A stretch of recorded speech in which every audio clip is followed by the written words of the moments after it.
I was just looking through all the Warner Brothers titles, and I noticed that they owned the Midway game titles. And I saw Rampage, and immediately it took me back to an arcade and playing that game. There's a nostalgia factor to Rampage. It kind of stamps a real golden era for arcade games, almost like a Pac-Man kind of type game. I played the game and I recognized the game, but Dwayne apparently loved the game, like as a kid. Like this is the game he sought out.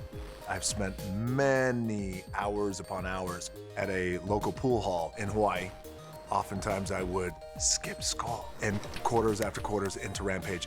You know, when they brought up the game, they brought up Dwayne's passion for it, and then when I talked to Dwayne about what he wanted to do with his character, that's what kind of got us all launching down the road towards making this thing.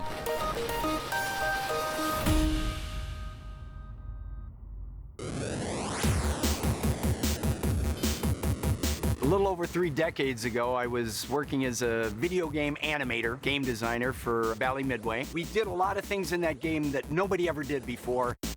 You could play cooperatively with your friends, try to get as far as you can. You could beat each other up if you wanted to. You could join in at any time, so the game could literally play for 8 to 10 hours on end and never reach the end of the game. So for those reasons and the comedy, it sucked a lot of quarters. When Rampage came along, it was one of the first games where you weren't really playing the hero. You weren't playing the guy in the helicopter, you were playing the giant monster, and you got to destroy the city. When I was a kid, it was a fun video game that, whether it was on Nintendo or whether it was on the stand-up arcade game, it meant a lot to people.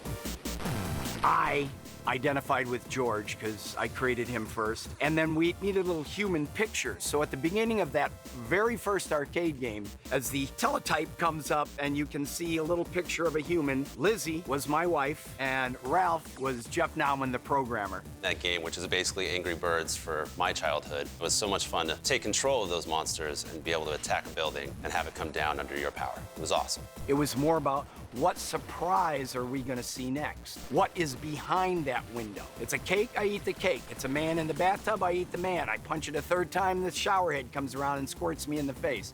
So the little teeny gags people kept playing for years.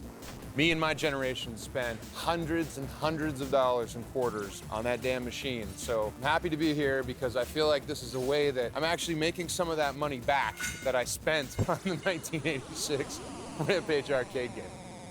It's justice.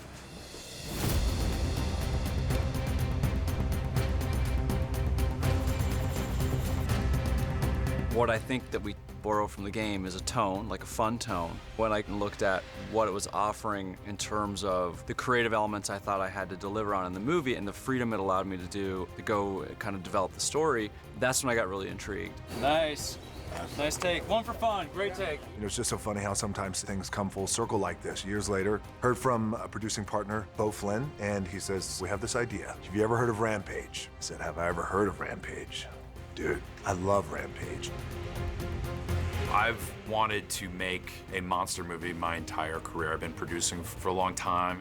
Something as it's a young childhood dream. And then the idea of taking Dwayne Johnson, Brad Payton, and going ahead and doing a giant, epic monster movie is something that is beyond thrilling. Hey, come and get me, you ugly son of a bitch! At that time, it wasn't a fully fleshed out, really comprehensive, detailed storyline. It was monsters, and they are rampaging through the cities, and they're destroying shit.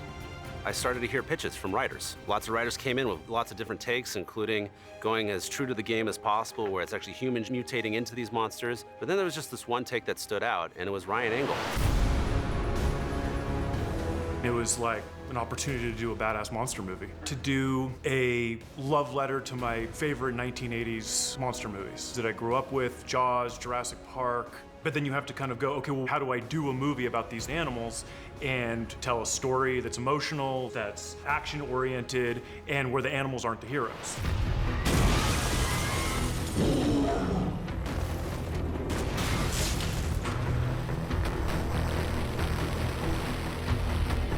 Rampage as a movie was a lovely one to adapt because there was not a lot of story or mythology there. We had the ability to create it, and that's very unique.